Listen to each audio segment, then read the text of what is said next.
কয়েকটি ব্যাংক এমনভাবে একত্রীকরণ করা হবে সেগুলো কার্যকর। আর যেসব ব্যাংক প্যালিয়েটিভ কেয়ারে পৌঁছে গেছে সেগুলোর বিষয়ে বাংলাদেশ ব্যাংক সিদ্ধান্ত নেবে। সচিবালয়, অর্থ মন্ত্রণালয়ে সরকারি ক্রয় সংক্রান্ত উপদেষ্টা পরিষদের বৈঠক শেষে সাংবাদিকদের এসব কথা জানান অর্থ উপদেষ্টা ডক্টর সালেউদ্দিন আহমেদ। ওয়ালটন এখন দেশের সীমানা পেরিয়ে পৌঁছে গিয়েছে 50টিরও বেশি দেশে। ওয়ালটন, ঘরে ঘরে বিশ্বজুড়ে। এ সময় সার ও এলএনজি আমদানি প্রসঙ্গে তিনি বলেন, 1-2 মাস পর এলএনজির দাম বাড়ানোর কথা থাকলেও তা কিন্তু বাড়ানো হয়নি। এটি একটি ভালো দিক মন্তব্য করে তিনি বলেন, সরবরাহ বাড়া এবং চাপ কমে যাওয়া এর মূল লক্ষ্য ছিল। যুক্তরাষ্ট্রে বাংলাদেশি পণ্যের শুল্ক কমানোর বিষয়ে আলোচনা চলমান বলেও জানান অর্থ উপদেষ্টা।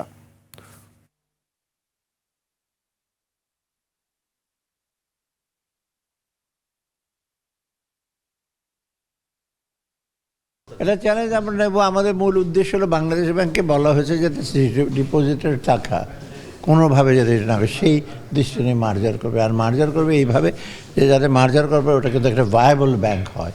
এমন কিছু কিছু ব্যাংক আছে যাদেরকে যতই মার্জার দেয় ওরা আপনার ইসের আওতায় বাইরে চলে গেছে। ওটা এখন প্যালিয়েটিভই আছে, যেটা বলি না, সেগুলো বাংলাদেশ ব্যাংক বলবে কিছু। এখন আমি বলছি যে এত অ্যানাউন্স করতে মানা করেছি।